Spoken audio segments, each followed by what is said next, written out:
build the best football team in the SEC Conference. We're going to build the best football program in the SEC Conference. You have now arrived at Stadium and Gale. The kick, it's been blocked again! How about it? It's been blocked again! It's going to heat one deep down the field. It's going to be to the goal line. It's going to be gone! It's a touchdown! And the Gators have won the game! Tyree Cleveland! How about it?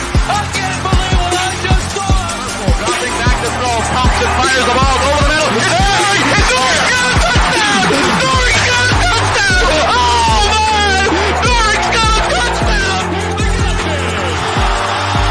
Ahmad Black, in his final game as a Gator, takes it all the way home and sends Urban out the winner. You have now arrived at Stadium and Gale. Boys and girls, ladies and gentlemen, welcome to another episode of Stadium and Gale. This is Dan. And Delatorre. Silk off in the Bahamas, just gallivanting around white sand beaches. Just on an entire Caribbean vacation. I mean, just absolutely beautiful. The water looked great. Looked like he got into his vibe. His flight got delayed. So in order to get you an episode for, nearly 5 years in a row, every single Monday, we're doing this. So we'll miss you, Silk. We'll see you next week. Nick, how was your weekend? Everybody's favorite part of the show when we talk about our weekends. That's you think it'd be a nice thing to hear? Just want us to get into Gator content. Harrison Sanchez changed up his picture. He was in a Gators Online. Wow. He was in a Gators Online one. And I looked down, I'm like, oh, I remember the name. I looked at the picture. I'm like, that's not the AI Harrison I'm used to. Yeah, that's AI though. I know he doesn't look like that. All right, Nick, how's your weekend, buddy? Good. Florida baseball won a series. That's what I was doing against the Georgia Bulldogs. You love to see it. My parents were in town, or my dad's in town. They bought a house up here, so they've been redoing the floors, stuff like that. Got to see my boy Thomas Goldcamp, who was driving through in town. So good weekend overall, and into a new week, SEC baseball tournament week. Awesome. Got to play golf 2 times this weekend, Nick. And I went to the Hard Rock. Ended up $160. Shout out to the blackjack dealer. Her name was Q. I asked her multiple times, should I stop? She said, keep going. Kept going. Kept making money. I finally was up, and I was like, is this a good time to stop? She's like, yeah. Appreciate her. Going to Costa Rica on Wednesday. Just a letter? Well, no, she had an Asian name. I think it was Japanese. She just said, I go by Q. So, but yeah, no, shout out to her. Golfed really well. Almost again broke 80. Almost double or bogeyed the last 2 holes again. It's a traditional. I just don't have the mental fortitude. Is that what I was gonna say? Is that what it is? I enjoyed. So my buddy, he's now an artist, but he was a college golfer, and I think he shot like 75 one time and was finished second. I'm like, well, why didn't you win? He's like, I missed my putt for 74. Yeah. So I enjoyed tweeting that at you. You're like, why can't I break 80? I'm like, you should stop missing your putt for 79. Yeah. I just had a fantastic round top to bottom, but, fell apart at the end. That's okay. We'll continue to strive to get better. Played on Sunday thinking I would carry that momentum over. Did not. We'll not talk about my score on Sunday. So, but we appreciate everybody for watching. We are going a little bit later today than normal. So we appreciate a new crew of people hopping in. Want to give a quick shout out to Cruise N888 that's telling me to shave my big ass head. It's time to let it go. I get it. It probably is starting some more treatment, try to get something to grow. Back some follicles and everything else. Don't think it's going to work. Maybe next year. But we're going to hold on to the best that we can. But then listen, I've still, my hair is gray. It's retreating a little bit. I just need a haircut, which is why I need a haircut for about a month, as my wife reminds me. Yeah, that's why the hat. Yeah. Well, man, we appreciate everybody for hopping in today. Appreciate Callie Burbia, who I did not know watched every morning from California. So we appreciate you. Harrison, I don't even want to know what you're getting into tonight. You've probably got a wine tasting with some nice Chablis that were shipped over to Vail. We appreciate you spending the evening with us. It's definitely French and 30 years old. Oh, yeah. I mean, the label's been peeled off. It's been sitting in a cellar underground since Cleopatra was. I think at one point it was in King George's collection, and now it's just sitting in on the granite countertops of Harrison's Vail Chateau. Yeah. Yeah.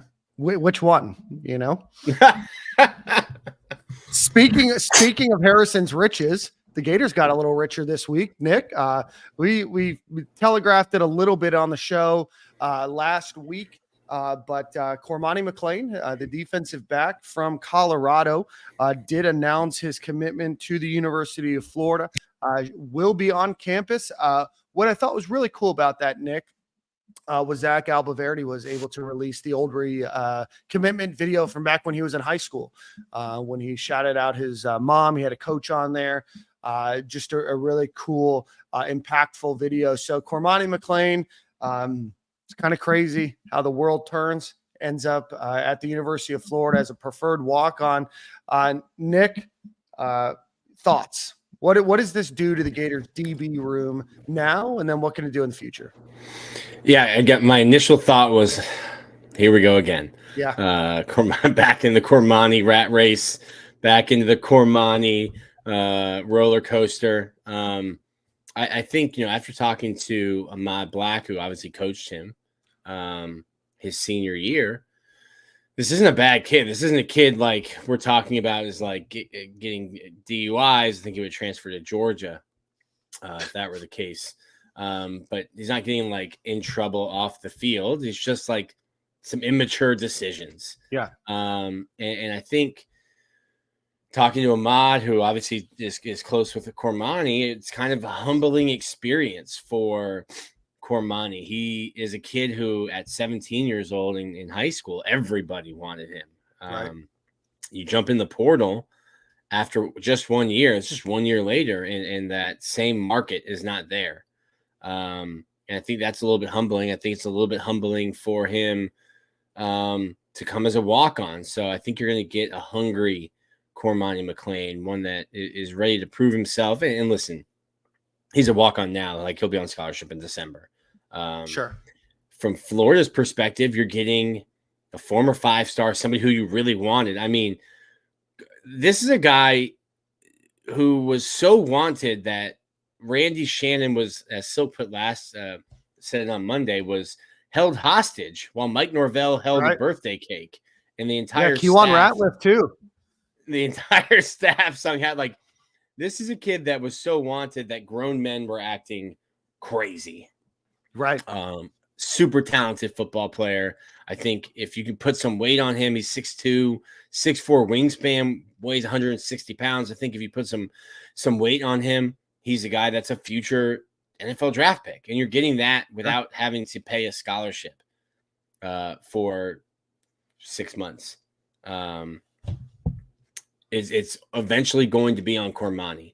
I think Florida has talked about a ton about the culture that they've built, the sense of accountability, not just to the program, to the school, to the coaches, the accountability to each other inside the locker room that they've cultivated over 3 years. And if one player can ruin that, then maybe it's not the same kind of their kind of culture that you thought it was. So to me, one player is not going to ruin your culture. And Florida feels like the structure that they have in place, the accountability that they have in place, can help make Cormani better. Zach Albaverdi wrote a story that he thinks Florida can help Cormani more than Cormani can help Florida.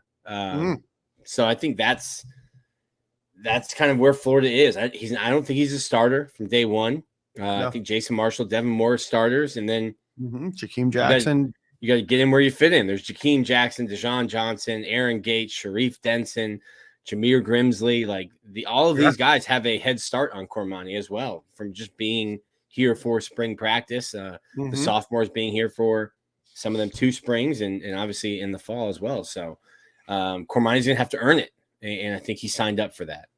Yeah, no, you have a lot of riches. Let's just run through. You mentioned Jason Marshall there. Let's look at just first and second year players the Gators will have: Cormani McClain, Jakeem Jackson, Teddy Foster, uh, Aaron Gates, Bryce Thornton, Josiah Davis, Jameer Grimsley, Dejon Johnson. It's a solid group. Gregory Smith, right? I mean, now you're starting to tack on some talent here that not only is just one or two big names, but now you have, I think, 4 players that were top 30 DBs in the class of 2024, 2023. And that room's kind of shifted a little bit, right? I mean, I think that one of the things that we've talked about at Florida the last couple of years has just been, if one guy goes down, who's next, right? And there's still a lot of development, but between Cormani McClain, Jakeem Jackson, Dejon Johnson, Devin Moore, Jameer Grimsley, you have all of those guys were ranked in the top 20 of their class from DBs. Aaron Gates is a guy that the Gators are really high on. That doesn't even account for the fact that you have Bridges, Douglas, some other older players on the team now as well. Devin Moore, obviously, is your other starter in there. Now all of a sudden, now you have some real competition in that room to be able to get on the field. It's not just next man up, it's next man who earned it is up. Yeah, I pulled up our old trusty CFBstats.com, which is essentially my landing page during football season. Pull up the national rankings, slide down to interceptions. There are 132 Division I football teams in the United States of America. Daniel, where did Florida wind up on the interceptions ranking? I think I'm going to guess 127. 132. Florida 132, and Temple. wow. Florida and Temple, worst in the country at getting their hands on the ball. Cormani had 10 interceptions as a junior in high school, a former receiver. I think Jameer Grimsley. But I think Florida did this offseason is you had a bunch of athleticism and a bunch of talent. They added a veteran experience, and I think thousands of snaps and nearly 100 starts between DJ Douglas, Traquise Bridges, and Asa Turner. Yeah. So I think you have a really unique secondary with young guys, and also some of those young guys like Jordan Castell. Nobody played more snaps than Jordan Castell last year on defense. Nobody. Nuts. So a sophomore on paper, you still think, hey, young, but a ton of experience. Bryce Thornton, like a junior in experience. Bryce Thornton, who I think is going to be a situational role player. He started the last 2 games at safety as a freshman. So I really like Florida's secondary. Now, listen, now you have to get your hands on the ball. There was a ton of explosive plays given up. That's not all on the secondary. You could have Champ Bailey and Darrell Revis in their prime on either side. It's going to be hard for them to cover a guy for 8-9 seconds. You have to have a pass rush. Everything is kind of tied in together, but I think Florida's secondary. I think when I wrote a story, and I thought the secondary was the best position group on defense, ahead of the defensive line, even just because of what they've been able to add. And Cormani's another addition to that room. Yeah, no, definitely need probably to add some weight. You're going to have some maturation time, some gestation time, getting used to the university and getting an opportunity, and maybe with the expectation being a little bit lower, right? He was one of the highest ranked recruits. I think he was the highest ranked recruit Colorado had ever gotten. And the expectation is for him to start year 1. Obviously he didn't. He had some struggles, and we can leave those struggles in Colorado, right? Until they happen here, we can hope that they're an isolated circumstance. Ends up playing 4 games, doesn't have a great 4-year stretch or a 4-game stretch there. Maybe for him, like you said, Nick, this is just that eye-opening experience for him to be able to learn, grow, and maybe some of that expectation is now off of him, right? I know DBs like the limelight and everything else, but transitioning from high school to college, no matter how good you are, still takes some time. And now where he's going to be on the depth chart, there's going to get some time for him to be able to add some weight, add some size, work on some of that skill, I've got a friend of mine that wasn't as high on Cormani McClain going into his senior year and then going into college as he was on Jakeem Jackson and a few others. He thinks that Cormani just needs a little bit more time from a coaching perspective. It's not just all athleticism at the college level. So maybe this time, using this year of transition, maybe play some situational football this upcoming season. But between him, Jakeem Jackson, Dijon Johnson, Jameer Grimsley, and Devin Moore is still, got a full, time ahead of him if he, chooses to stay and can stay healthy. There's a bit of a logjam there, and that's a good logjam for the University of Florida because they've not had that in, probably 4 or 5 years now at the DB position. Yeah, and like Devin Moore being healthy, I don't know if that translates, that knocking on wood, the wood desk I'm sitting here. He's been healthy for exactly 50% of the games that Florida has had. I think when he's healthy, he's potentially your best cornerback. Yeah, for sure. Just keeping him healthy. I think it was obviously the shoulder, which is pre-existing coming into the year, his freshman year, an old high school injury, and then last year, I think it was a concussion, which that's football. It's going to happen. If you can keep him healthy, I think this is a potential breakout season for Devin Moore to kind of look like the player that, all of us in the media and I think the fans have been talking about and projecting and hoping to see. You want to prognosticate here, Nick, with me a little bit? Let's have fun. Better career. Let's see. Pick these names. Dijon Johnson, Jameer Grimsley. We'll throw Aaron Gates in there for S&Gs, Jakeem Jackson, and Cormani McClain. Of those 5, who do you think has the best career? I'm going to go with Jakeem Jackson. Okay. I like Jakeem. Yeah, Jakeem's good. I think Aaron Gates can be good. He's very versatile. Yeah. Had a year to be able to learn, focus on one position. Yeah. Coming off an injury. Coming off of an injury, it was a long, slow process coming off of his knee injury. I think he's going to compete with Sharif Denson. It will be interesting to me. I think the whole reason why DJ Douglas and Jaquez Bridges, specifically Douglas, played only safety in the spring was you have hundreds of reps of those guys playing nickel from their 4 years in college. Sharif Denson, you've got a bunch of practice tape, a bunch of practice film. But Aaron Gates played outside safety or outside corner and safety last year. So you spent the entire spring, hey, let's get these two essentially freshmen, redshirt freshmen, the opportunity to learn and not have to look over their shoulder and see what or worry about an older player. So DJ Douglas is a guy that could slide into nickel. Yeah. But to me, it's interesting. I think Aaron Gates can give Sharif Denson a run for his money to start there. Man, it's a good problem to have, Nick. We haven't had this problem in a little while. Listen, you'd rather have too many guys to play in the same spot than have to, have walk-on practices in October, walk-on tryouts in October. So let's talk a little bit more about Cormani, because Jackson here said, can we not talk about Cormani until he gets a scholarship?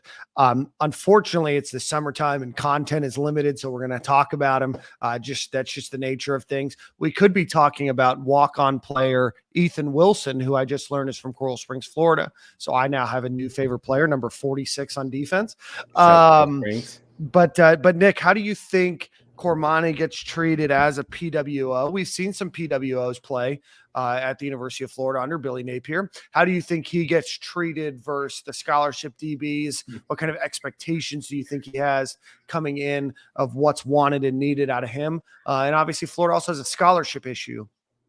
They were over the scholarship limit if they were to put him on scholarship right away. Again, those numbers have a tendency to work themselves out. But Nick, what do you think should be an expectation for him at all? Yeah, the expectation is to fall in line with the program. You're early for meetings. You're early for Got to turn the iPad on. Got to turn the iPad on this early time. for meetings. The coaches can see how much film you're watching in your downtime. It's gotten to the point where you're doing your morning run, your morning lift, and your meetings isn't enough. Coaches want to see what you're doing outside of that, and they can check it. Big Brother is watching the time spent on the iPad. So all of those things. He's not going to be treated any differently as a walk-on as if he were on scholarship. There's literally no difference in how he'll be treated. It's not like Cormani McClain gets the 9th rep, or his 9th in line in DB drills because he's a walk-on. Awesome. And NIL, we're in an interesting spot because Florida is over. They're at 86 with the next person we'll talk about. How, if you have, let's say Dan is on scholarship at the University of Florida, and he was in a position where his parents and or his grandparents paid for Florida or Florida prepaid. And then Dan graduated with a 3.0 in high school and now has Florida Bright Futures. And we can get Dan a little bit of NIL money. Hey, Dan, we need a scholarship. Can we take you off scholarship this fall? Here's the NIL package that Florida Victorious can offer you. Plus, you're already getting this Bright Futures money, and it's going to help the team. I think NIL is going to get us into a spot where 85 scholarships might be a very fluid number. Okay. All right. Well, looking forward to seeing him and seeing what he does at the University of Florida. Always great to get a former 5-star and hopefully get the opportunity to still make a positive impact on his life and make an impact on the field. The next player the Gators got, we will bring up right after we talk about our friends over at Home Field Apparel. Go visit homefieldapparel.com. Nick, the baseball jersey sold out almost immediately. I have one on the way. Using the Stadium and Gale promo code. I know the hats and the jerseys sold out quick. If I know Home Field Apparel, and I do, those will come back in the relative near future. So keep an eye out there. But if you're looking for some, I think for legal reasons, they want us calling them pullovers. They're not jerseys; they're pullovers.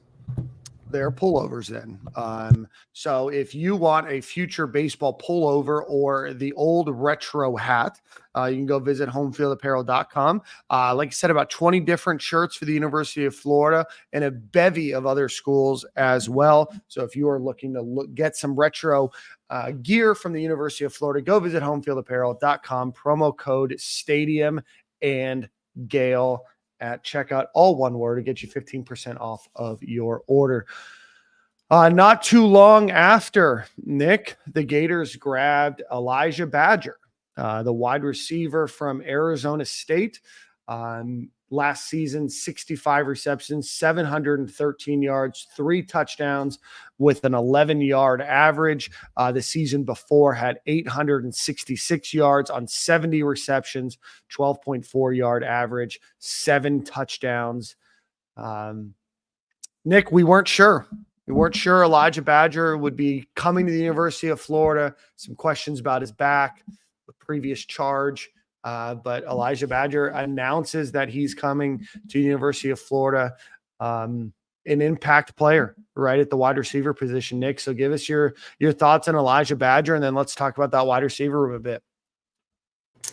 When Florida went into the spring portal, I said they need to hit tight end, interior offensive line, and receiver. Sometimes I just say things and talk out of my neck. Sometimes, a lot of times, I'm just telling you what has been told to me by people in the program. This is one of those times. They get Caleb Rios, who's a walk-on or graduated the Air Force in 3 years. Didn't even know that was a thing or possible. I didn't know that was a thing. Wants to get a master's degree in mechanical engineering at the University of Florida. So team GPA going up, Dan. Team GPA. I'm excited for it. Team GPA going up. You get Jason Zamandela, who I think is a projection down the road starter. Has only been playing 4 years of football for 4 years, a rugby player from Mozambique. I'll take rugby players any day of the week, Nick.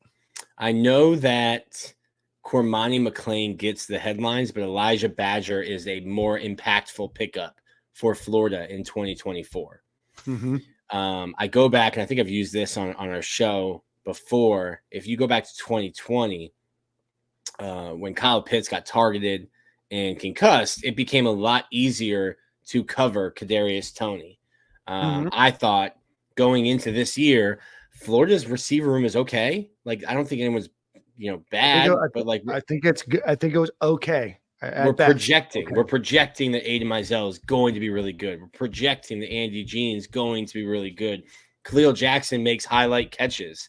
Chamiri Dike and Graham Mertz go back to 2020 when they were on the scout team together. The chemistry is there. But which one of those players that I named, if you're a defensive coordinator, is keeping you up on Thursday night before you play Florida on Saturday? Probably only just Eugene Wilson. Yeah. You needed to get somebody to take the pressure off, to take the attention off Eugene Wilson. And hey, if you want to take Eugene out of a game, that's cool, because we have this guy who we can then turn to and throw 8, 9, 10 passes, and he can beat you. I think, Nick, beyond just having another weapon there, you need the experience, right? I mean, Florida, all of the people that you just named outside DK. Right. I mean, and DK's never played at the University of Florida, right? He played at Wisconsin, had a rough year last year without Graham Mertz. Obviously, they have some connection. Didn't look great in the orange and blue game, right? Doesn't mean that he won't progress. But Aiden Mizell, we've not seen. We've not seen Andy Jean, much of Andy Jean, right? You tackle it, you put in injuries and everything else. All of that, Florida's just not returning a ton of production, right? So Ricky Pearsall and Eugene Wilson really ran that offense last year. And Eugene Wilson, while we have unbelievable expectations for him, that's a lot to put on the shoulders of him, right? Especially as he went through some things last year. He wasn't fully healthy all of last year. So Florida needed that experience. To me, that's the most important thing that Florida's bringing to that room. It's not just the experience of having a bunch of snaps, but the experience in getting 700, 800, 900 yards in a season. And I think that that's what he brings to the table. He brings some size. I think that he's really done a great job. I think that Graham Mertz is going to be a better quarterback than what he's had the last couple of seasons at Arizona State as well. I think that he's going to have some good opportunity to be able to make some money for himself this season as well at the University of Florida. And I think that he immediately goes to option number 1B for the University of Florida. He's going to be used differently than Eugene Wilson, but to me, he's option 1B right now. Yeah, watching his highlight tape, he does catch a lot of those, like bubble screens, tunnel screens, things like that. But he's 6'2", 6'1", 6'2". I think he gets separation. He catches the ball with his hands away from his body. He's got some wiggle to him. He can make people miss. The biggest thing to me, though, is separation. Like Florida, the last 4 or 5 years, just doesn't, outside of Ricky Pearsall, and a lot of Trey Wilson stuff was, last year at least, was, behind the line of scrimmage. Don't have receivers that get separation. I think getting Elijhah Badger, as long as he stays healthy, there was the back injury that cost him some games last year, kept him out of all of spring. And I think if you're going to hit the transfer portal, maybe, hey, I don't need to get hurt in spring practice. I'm going to be leaving here. Maybe that's the thought process. But yeah, that, to me, in terms of wins and losses in 2024, Elijhah Badger was a bigger pickup than Cormani McClain, despite the way, the media treats it, or just the name recognition that Cormani comes with, because he's from Florida, and we went through the roller coaster in 2023 with him. Yeah. Let's run through this transfer portal class here. Because I do think it's important. And Nick, the quickest thing that I could find was the 247 ranking. So I apologize. But for sake of all of the listeners here, this is where Florida is. So right now, Florida's ranked number 5 and on 3 for the transfer portal class, which is significantly higher than they've ever been ranked, and have 5 people in the top 100. So Jason Zandamela was the number 7 overall player. Again, probably not going to play much, if at all, this season. He's a guy that's still learning. He's the class of 2024, right? So probably not going to expect to see much out of him, but he's definitely a guy that projects very well into the future. Cormani McClain, similar situation, is going to need some time to be able to make an impact on the field. He was number 21. Joey Slackman was number 49. Again, I think that he's a guy that's going to play a lot of snaps, maybe not an every down kind of guy, but I definitely think he impacts that defensive line quite a bit.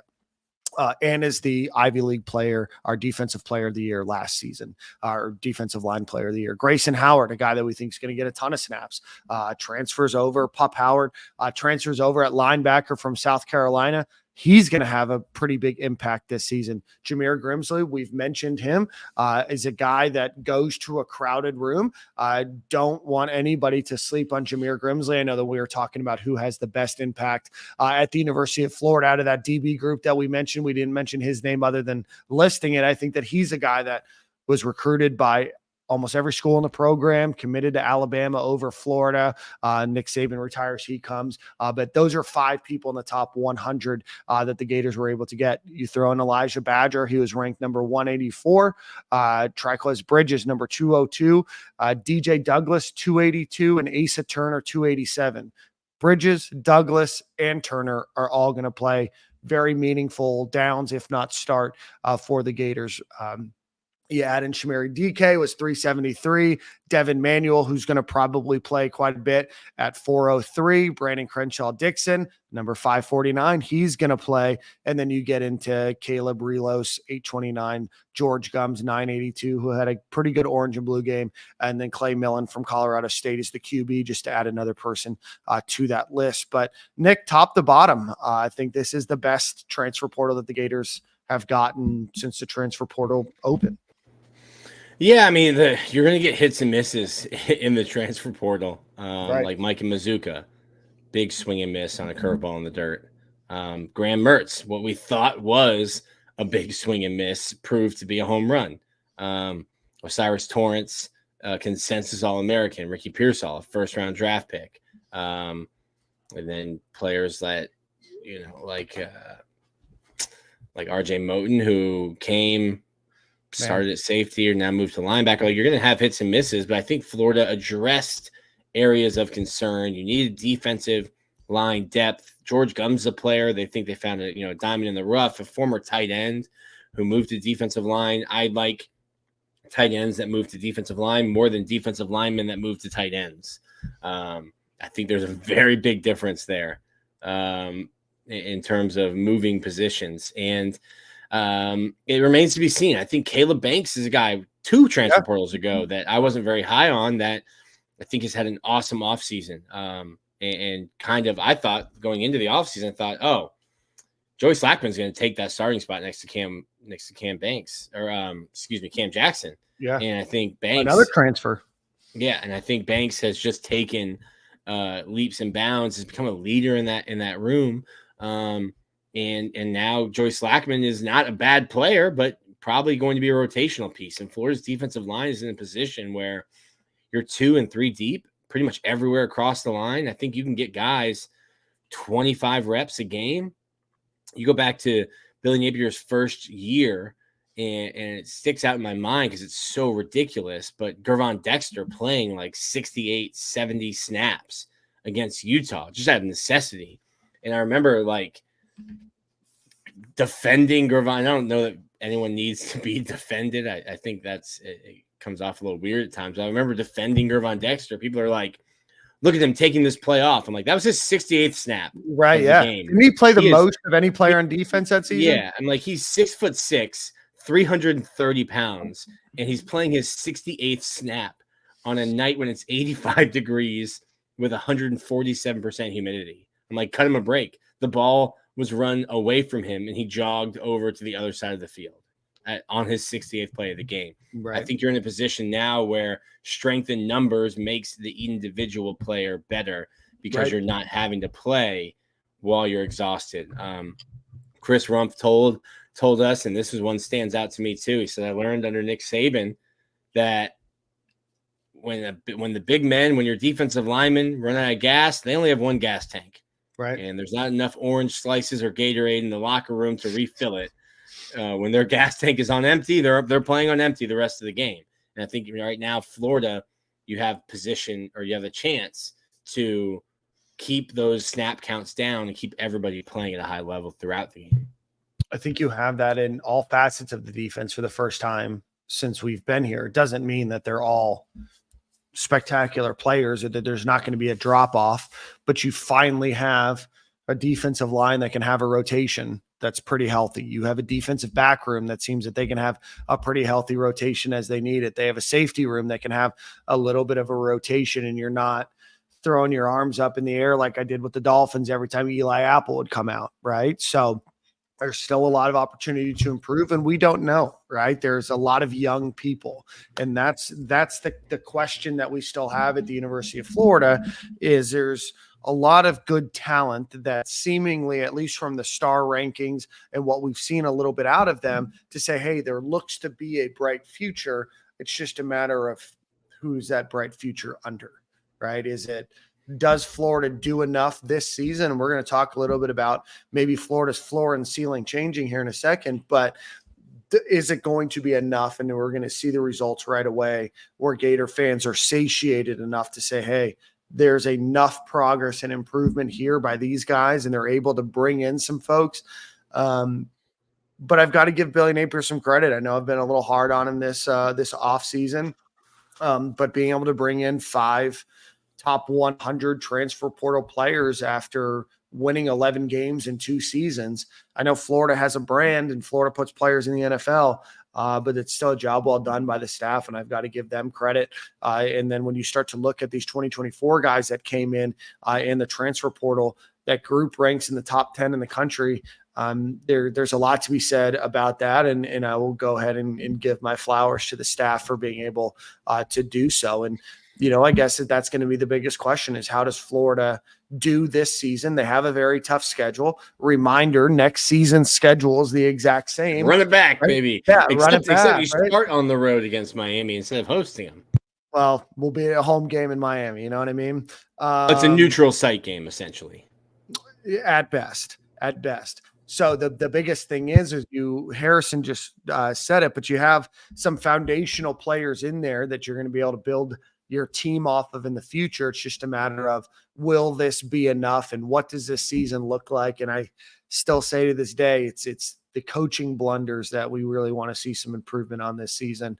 But you finally have some talent that's been infused. And, I think that you can finally look at this roster and say, hey, there is some great foundational pieces to build off of in the future. Yeah. I think it is the most talented roster that Florida has had under Billy Napier. It took some time to build it. There is more than one way to skin a cat. That's not a literal. Don't come after me, cat lovers. What are the different ways, Nick? You can go Mike Norvell. Yeah. You can go. No, I was talking about building a team, Nick. I was talking about skinning a cat. In the way that I don't know any it. ways to skin a cat. It's not something that I would never do it often, but would never skin a cat. But you can go the Florida State route. Mike Norvell has leaned heavily into the transfer portal. And I think it's big patchwork year to year. If you're leaning on the transfer portal, you're going to have to lean on it again the following year because those guys are only there in your program for a year, 2 years. Billy Napier, throughout his time, has said we're going to focus in on high school recruiting. We want to build our roster through high school recruiting, supplementing with the transfer portal. And that's just going to take a little bit longer of a time to rebuild your roster. I think the last 2 years, they've taken a lot of transfers. But if you look at them, they are at positions of need, specifically, this go around, specifically defensive line. Linebacker and Pup Howard is someone we haven't really talked too much about, but I think he's a potential starter next to Shamar James. So there's a bunch of ways to handle that. I think Florida, I personally think you should be building your roster through high school recruiting and supplementing. But Florida State has had a lot of success under Mike Norvell doing it the other way. Now I think their high school recruiting is picking up, but in the meantime, it's helped them. Yeah, no, for sure. And it'll be interesting to see, right? Florida got some developmental guys out of the transfer portal. They got some seasoned players, DK, Asa Turner, Triquez Bridges, Elijah Badger, a ton of snaps under their belt, Joey Slackman, a lot of opportunity to bring that experience to help coach, mentor, and develop the younger players as well. So I don't know if it's lying season, Nick, but my impetus to lie is significantly higher now than it was a couple weeks ago. But it's the fun of the off season, Nick. It's the fun of the off season. Let's talk. Nick, you wrote an article, floor and ceiling. And I know the comments, I can already project the comments. The Gators' new ceiling is their old floor. And I get it, right? Nobody's happy. Everybody wants to win. Nick, you wrote an article looking at all of the different transfer portal additions, the recruiting class, the developments that we've had during the offseason. What do you think Florida's floor is, and what do you think Florida's ceiling is? I thought, and honestly, when you do floor ceiling, the reality is probably somewhere in the middle. I thought, and I've kind of talked myself into a new ceiling. I wrote today that ceiling would be 8-4. Nick, can I pause you real quick? This is why I love our chat. Mr. Marquez, we need lies. Jackson, yes. I'm sick of lies. I love it. Keep going, guys. Oh, shout out to Famous here. Appreciate the super chat donation. Good stuff, fellas. Major love. Go Gators. If you guys weren't here at the beginning of the show, Silk is flying back from the Caribbean. So his flight was delayed, so he wasn't able to make it today. So, Nick, back to the floor ceiling. Right. Keep sending those super chats, and Silk can fly private, and he won't miss any more shows. That's right. So I thought I'm really locked in, probably Florida being 6-6, 7-5. But then I looked at it and I'm like, okay, well, if I think they can get 7-5, maybe there's a game they surprise me. So I did a ceiling of 8-4. You can check that out on Gators Online. And my floor, I did 3-9. It's tough for me to see 3, but I get where you're coming from. Yeah, I like Florida is under Billy Napier is 2-10 on the road. So right. I'm giving them a road win at Mississippi State in that scenario. I'm giving them a road or a home win over Stanford and a home win over Texas A&M. Those are 2 first-year coaches, first-year programs early on in the season before the first-year coaches have worked out all the kinks. And then after that, brutal. And that 3-9, that's 3-9 is a doomsday scenario that I don't think Billy Napier survives. No. I'm also talking myself able to go 3-9. I think he'd be fired before that. Anything lower, you're 11-14. So even 7-5, it means after 3 years, you're still an under 500 football coach. And I don't know that you get your job. I think maybe you do because DJ Lagway, but do you keep a coach on the promise of one player? I don't know. I mean, and that's also in the idea that the players would choose to stick around for what would absolutely positively be an absolute make or break year with, again, the toughest schedule in the country again. That's why the SEC is what I mean? Let's just, you know what? Making schedules is so tough. It feels like we got 24 right. What if we just did it again? Kind, rewind, and hit play again? That's wild. Imagine running scheduling for the SEC. They're like, all right, guys, Joanne and Steve, you guys are responsible for the schedule next season. They come back a few months later. They're like, all right, boys, got an idea. What if we just did the same thing again, but just reverse? And they're like, Sankey's like, you know what? Brilliant. I'm in. Brilliant. Let's go to the bar, boys. I am now, not to toot my own horn, pat myself on the back, was pretty dead on last year. Outside of a 4th and 17 conversion at Missouri, I would have started in 11-0. And outside of Graham Mertz thinking he was Tim Tebow, breaking his collarbone, I think a Graham Mertz led Gators beats Florida State last year at home. Would Florida have been should 12-0. Florida should have beat Florida State without some coaching blunders. So. Would have been 12-0 on the year in my picks. I am unfortunately talking myself into picking UCF over Florida. Don't do it, Nick. I Don't, went not through on this podcast, not in the summer, buddy. Not Listen, right now. I'm just letting you know my thought process. I'm letting you know my thought process. KJ Jefferson is. They don't even have DeMarcus Bowman anymore, Nick. That's probably a net positive. KJ Jefferson is the player that Gus Malzahn will create when EA college football comes out. Last year, Dan Enos inexplicably cut KJ Jefferson's legs off for the first 6 games and asked him to sit in the pocket and throw the ball. Dan Enos, who is now an analyst at Florida, because of his decisions running the offense with KJ Jefferson as his quarterback. Because of his decisions running KJ Jefferson, not running KJ Jefferson, is now an analyst at Florida.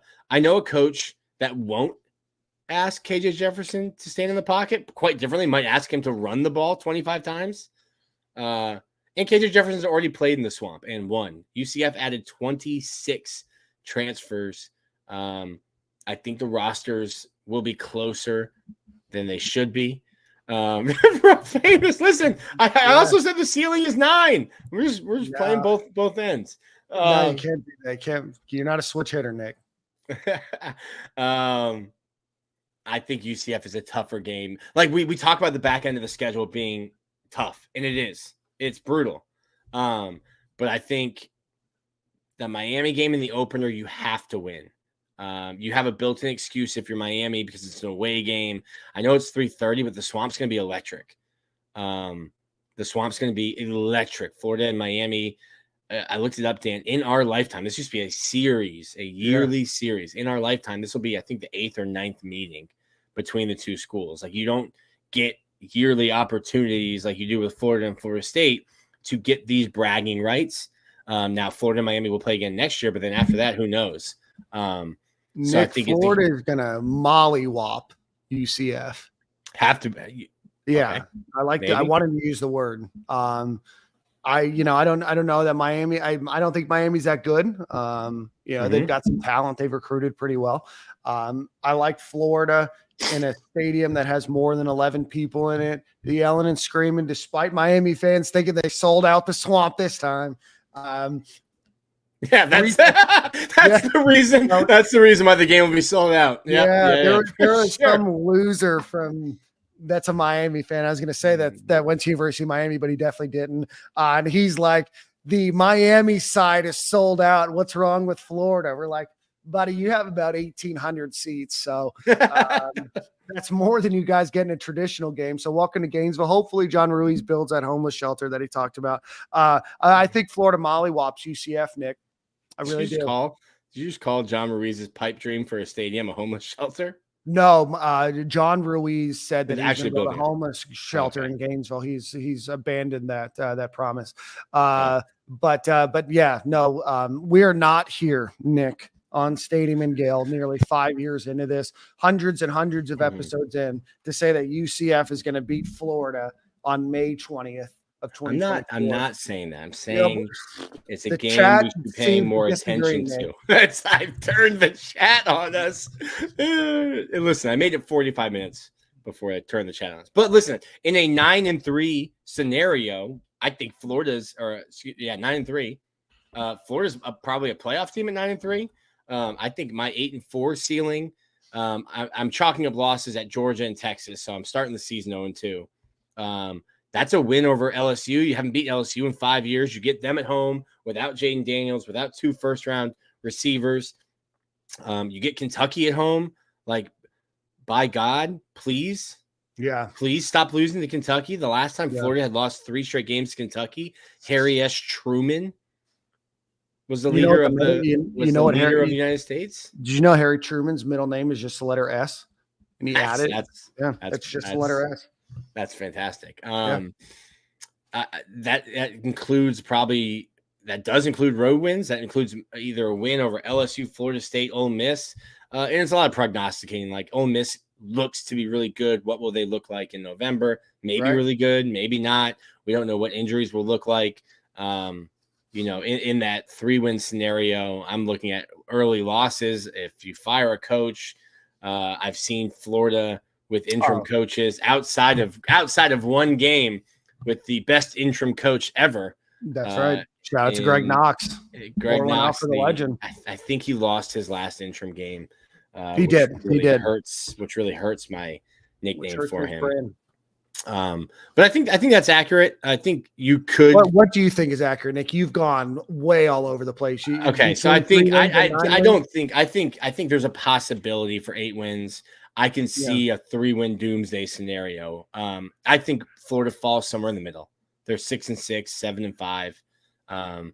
The back end of the schedule is really, really tough. I need to see Florida play better on the road. I think right now it's a lot to even think about how good some of those other teams are going to be, right? Ole Miss could be really good. They're replacing a lot of new talent in there. And, Lane Kiffin has a propensity to never play defense. So I think that they'll put up a lot of points. Could they be good? I think that they're going to be one of the better teams than they've been in the past. Florida State's completely changing up their team. LSU's changing up their team. Georgia's obviously going to be really good. You don't get the Vanderbilt game this year, which is tough. That Kentucky game's obviously been a bit of an Achilles heel. They make some changes at some big important positions for them. I think they have Brock Vandagriff as their new quarterback over there. But other than that, they lose Smoke. They lose the Ray Davis. Was that his name? The running back. So a lot of changes to a lot of these programs. I think that we talked about a few months ago, 9 of the 12 teams that Florida's playing have new quarterbacks this season. So again, I know that there's not a lot of reason to be optimistic on what we've seen in going 11-14. But I still think that there's a lot of TBDs on immediately. I'm not saying that you're doing this, but immediately chalking some of these things up to L's before we know the season's. I feel very confident in chalking up at Jacksonville. Yeah. Jacksonville and at Austin. Texas, I feel very confident chalking those losses up, but not chalk, Sharpie, paint. Yeah. No, Carving, those are probably going to be losses. I don't anticipate myself expecting Florida to go to the national championship this season undefeated. But they've had to figure out a way. Now, listen, you only get on an airplane 3 times this year. You get 7 home games, a bus to Tallahassee, a bus to Jacksonville. You're only getting on a plane to fly to Mississippi, Austin, and what's the third one? Or is it only getting on a plane? Let me see this. Bad audio here. I think you're only getting on a plane. Oh, Tennessee. So you're going to fly to Starkville, fly to Knoxville, fly to Austin. Florida has been atrocious away from home. 2-10 under Napier. I saw a Twitter account add in Mullen's last year, and I was like, it doesn't make sense. If you're going to add Mullen, use all 4 years he was here, and then it's not as bad. So cherry picking stats there, but Napier's 2-10. Away from the swamp. You have to figure out how to pick up your operation and move it and have success on the road. But you get a lot of home games. Miami, Sanford, A&M, UCF, Kentucky, LSU, and Ole Miss all in the swamp. Defend the swamp, and you could have a really, really good year in Gainesville. We'll wait and see. We got a lot of time this offseason, Nick, for you to marinate on some of your thoughts here. Maybe take back your UCF over UF prognostication. But speaking of Dan Mullen, did you see Dan Mullen pulling a Dan Thompson this weekend? I did not. I don't follow Dan Mullen. That was the second I published a story that he was fired. Maybe even while I was writing the story that he was fired. Unfollowed him on Twitter and Instagram. Yeah, just living my best life. He was at a pool Hopefully party. He's living his. Yeah. It looked like he was having a great time. I actually noticed it. I've not followed Dan Mullen in years. I don't think I ever followed him, to be honest with you. Keith Niebuhr was the one that brought it to my attention.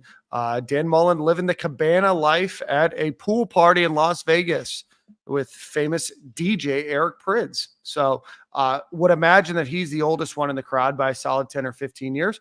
But at least he's doing what I would do if I was given tens of millions of dollars to not coach for the rest of my life. Let's see. It's a long off season. And I saw someone in the comments being like, "Dan, this would be a 10-win team with Dan Mullen." Dan Mullen wouldn't have this roster. Right. He wouldn't have this roster. He would have the schedule, but he wouldn't have the roster.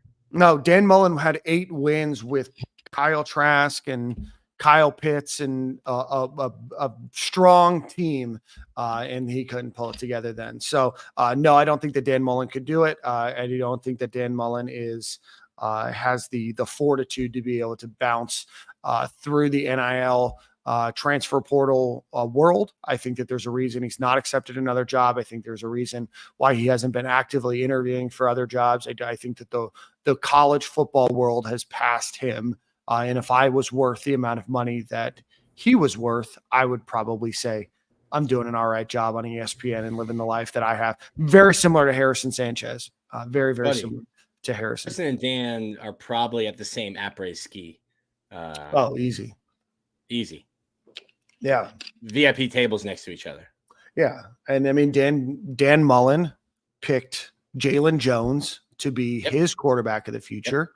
And Billy Napier has chosen a lot better. So while the results haven't worked out, I don't think that Dan Mullen would be in a better situation for Florida right now, based on the talent that he was choosing to replicate all of those future plays or those future seasons with.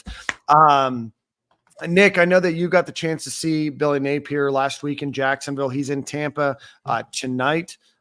Nick, what was the theme? It seemed like some of the folks there thought that he was maybe a little bit more optimistic. I know he was optimistic last year when I saw him down in Sarasota.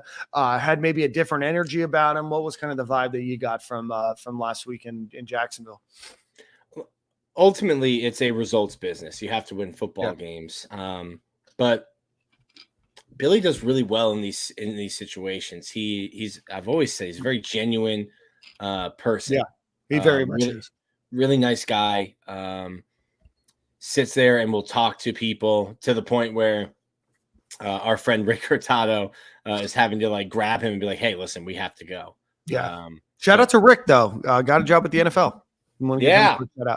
Shout out to Rick.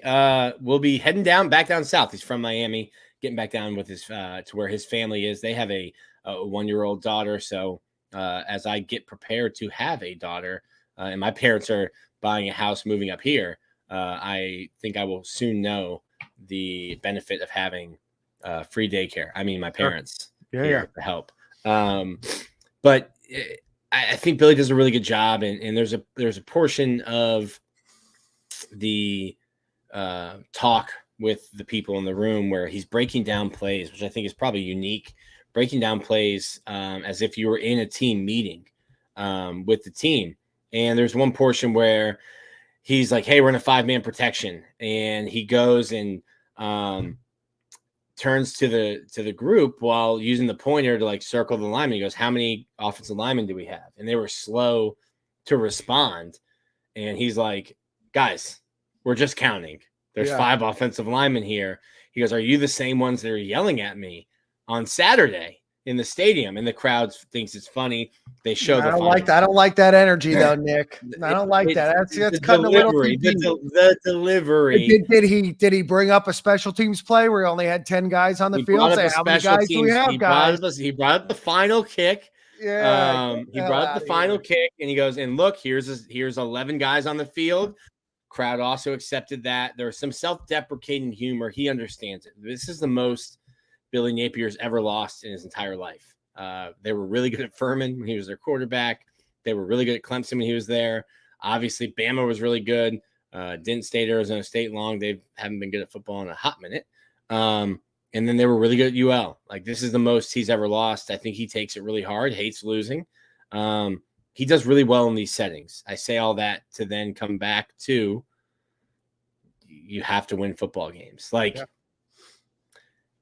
Being really nice and being liked just means fans won't find your address and put a for sale sign in it.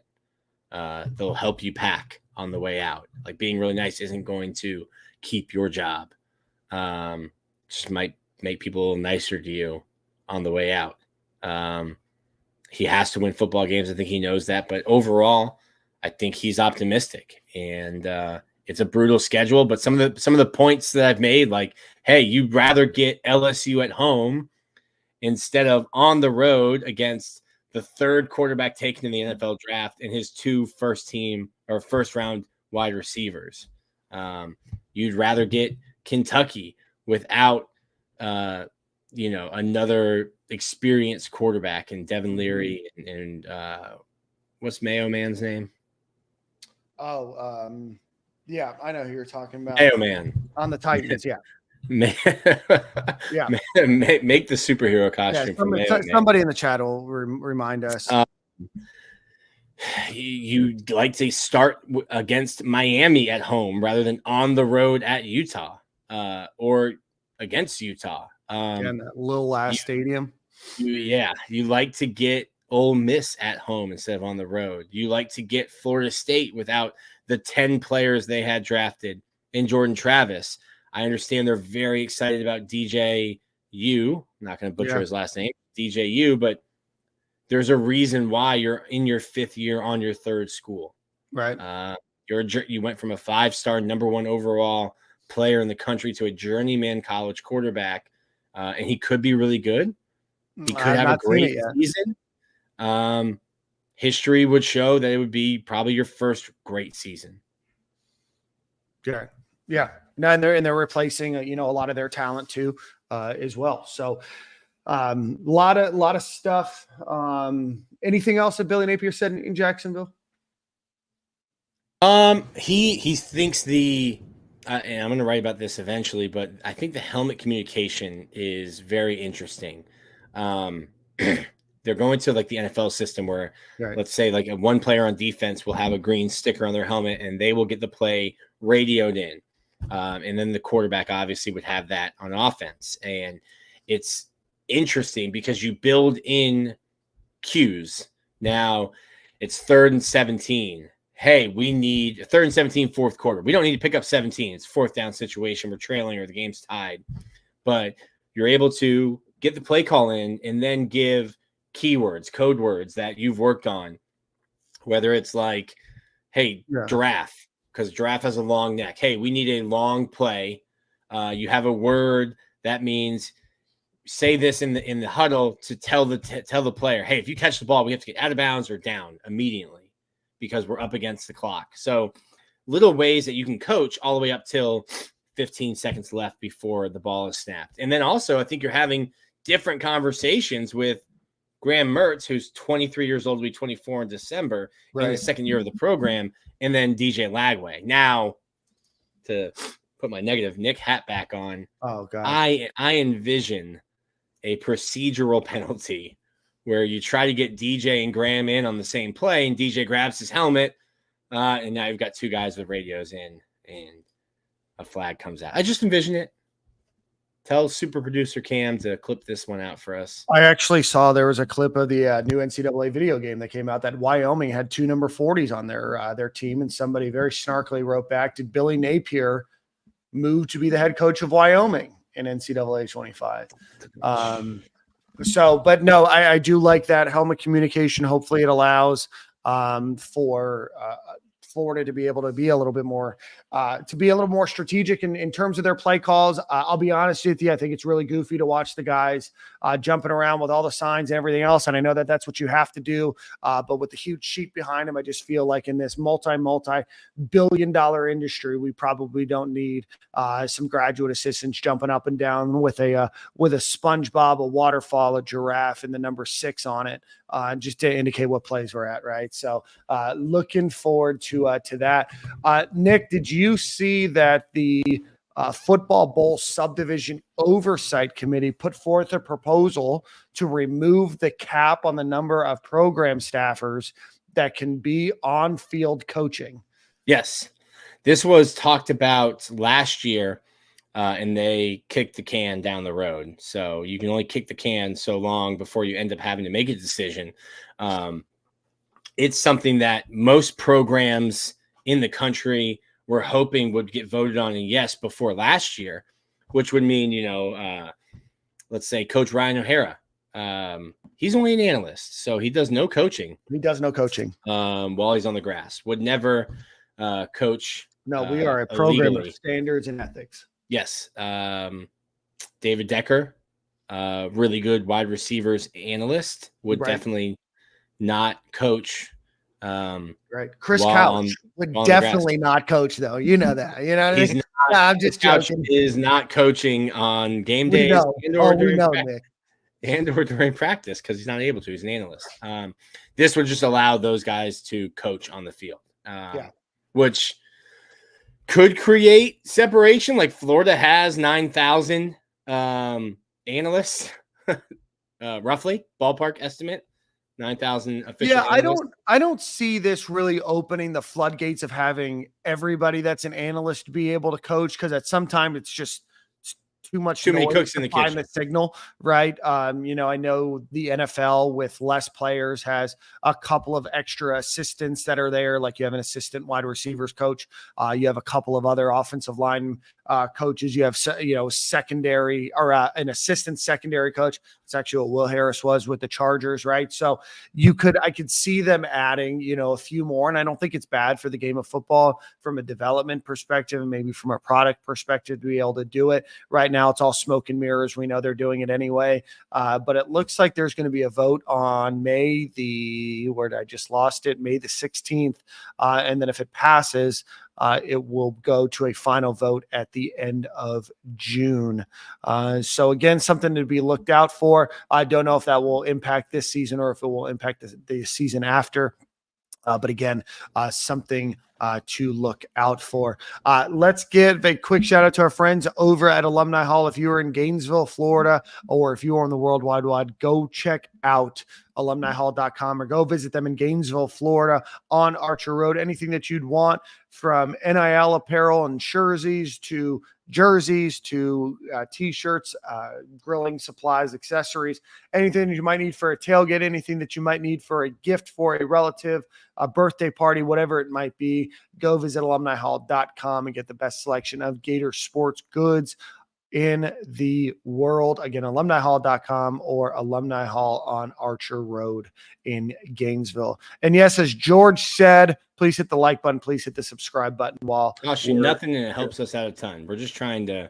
Yeah, the comments help a lot, but we just need the like button. We need the subscribe button, but the algorithm helps us reach new people, helps us grow the show. So we appreciate you guys doing that as well. So Nick, normally we skip baseball for a variety of reasons, but the Gators, we're back, baby. We're back. Gators, we threw it at the end of the episode today so that one guy on YouTube that watches after isn't like skip to 11:18 to get past the baseball talk. So Nick, Gators take 2 of 3 against Georgia, do end the season with a winning record no matter what they do in Hoover. Number 1 strength of schedule, RPI 23. It looks like the Gators will make the tournament. And I was watching it the other day, and one of the announcers during the Florida-Georgia game said Florida, despite having a really up and down season, is just not the number 3 seed that you would want to win or go up against in your division. But Nick, talk us a little bit through the Florida-Georgia game.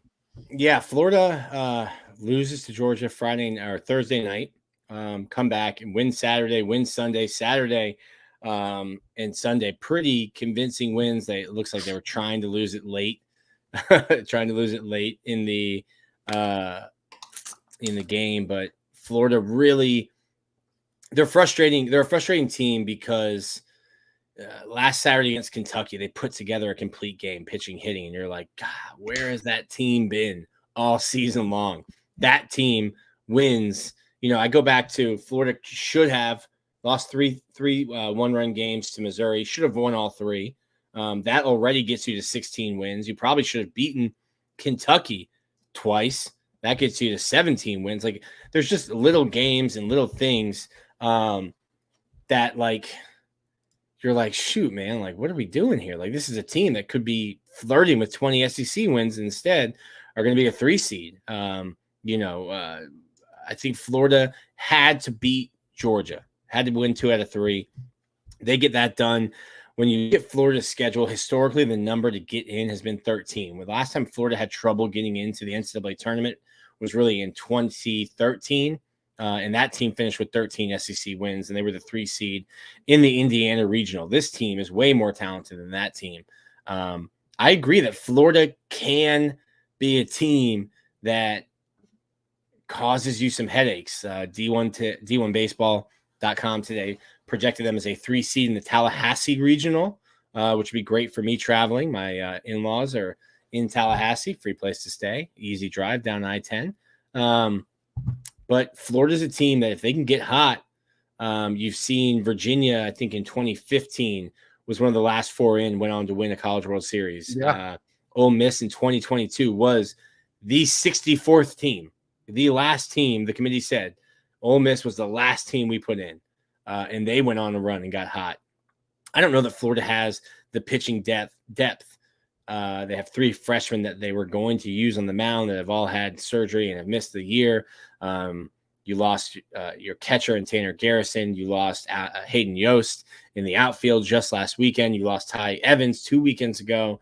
So they've been hit with the injury bug early and late. But Florida's a team that can definitely make a host sweat. I think Florida should get in, even if they lose on Tuesday at 5:30 to Vanderbilt. Some breaking news, Dan. Pierce Capalla will start that game.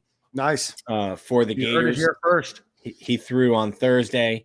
And I think for Florida, if they lose, they're still a game over 500, and their RPI and their schedule will be good enough to get them in. But as they say in like MMA and boxing, like don't leave it up to the judges. I think if Florida beats Vanderbilt, goes 2-2 or 3-2, certainly they're a lock to get in. But the resume they've put together with their Q1 wins more than the other 5, they have 4 other teams in the SEC with 13 wins. Their strength of schedule is higher. Their RPI is, I think, 3rd of those 3 teams. I think Florida has positioned itself to make the tournament. I think they've done enough. Awesome. Well, we will be on the lookout for that. The Gators will play this week against Vanderbilt to start that tournament.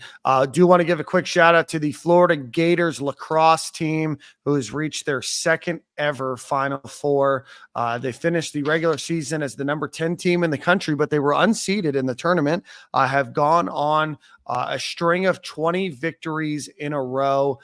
They won the quarterfinal match against Maryland, and they will be playing the number 1 seed Northwestern, but want to give a quick congratulations to them. That's a really cool honor for them and for Armando O'Leary, who has built a powerhouse of a lacrosse program at the University of Florida. Also want to give the men's golf team a quick shout out. They will be going out to, I believe it's in California, to compete to try to defend their crown as national champions in golf. We have SEC tournament track. We've got a lot of other things on the horizon for Gator sports as we head into the summer as well, but definitely wanted to give those 2 teams their flowers and congratulations. Nick, any final words before we head out of here? No, Dan, you'll be vacationing. You'll be vacationing. Yep. I'm heading to Costa Rica on Wednesday morning, and coming back Sunday. So we'll figure out Monday as well. Monday's Memorial Day, so we'll try to figure out schedules for that. But yeah, I'm going to Costa Rica for a bachelor party. Already know that I am not built for this. So I've accepted that myself. So looking forward to that. It's with a really good friend of mine, one of the guys I went golfing with on Saturday. So any recommendations in the Jaco Beach area, please let me know. And then also I've got a work trip up to Montreal in a few weeks. So if anybody has been to Montreal and can throw some suggestions my way, don't have a ton of things to do there outside of some work meetings that really aren't too cumbersome in terms of time. I've heard great things about Montreal as well. So a lot on the horizon for us. Damon's right. Softball swept through the Gainesville Regional. Yeah. I knew I forgot. They will host the Bears of Baylor. Chip and Joanna will be in town, unconfirmed, maybe confirmed. Who knows? I don't think they will be. They could be. who knows? Big Baylor people out there in Waco. Yeah, no, softball's gone on a hell of a heater to end the last few seasons. Can't believe I forgot them. They beat South Alabama, run rule, Twice. 5 innings to close out that series. That team is poised right now. Baylor was not the 1 seed in that bracket or in that regional. They ended up beating Louisiana, fighting Billy Napier's to compete against Florida. So I think that Florida definitely has a great chance to head over to Oklahoma City to play for the College World Series. They're playing hot. They are really putting it all together. I know that they had a little bit of a rockier start to the season, and I know last season didn't really live up to their expectations, but they've done a very, very good job this season, and don't be surprised to see them in Oklahoma City this time next week. Yeah, Skylar Wallace, I think, set the NCAA career runs scored record over the weekend. Corby Otis continuing to have a great year, hitting 459, had a great weekend. Kendra Falvey, Regan Walsh. I think Ava Brown hit her first home run at Ben Hill. I think she had 12 home runs, but first at Ben Hill, but first at KDC Shoal Stadium. Yeah. And shout out to Keegan Rothrock. 41 appearances, 36 starts on the year. Has thrown great all year, but like some people in the chat have said, Florida is playing their best softball at the right time. Yeah, went and won the SEC tournament, and then went and swept through the Gainesville Regional, so undefeated in the postseason so far. This is the time that you want to get hot. They've got a great roster, a great team. And at this point, once you get there, all bets are off, and it's time to put it all together. So shout out to that team. I know that it's been a challenging few years for them, and to see them all put together and really do a great job this season is well deserved for that team and for that program, which I know had some staffing changes. I know a lot of graduations and everything else. So really solid team. Looking forward to watching them play. Softball is a fun sport to watch, Nick. I catch myself watching it pretty often, like DJ Lagway does.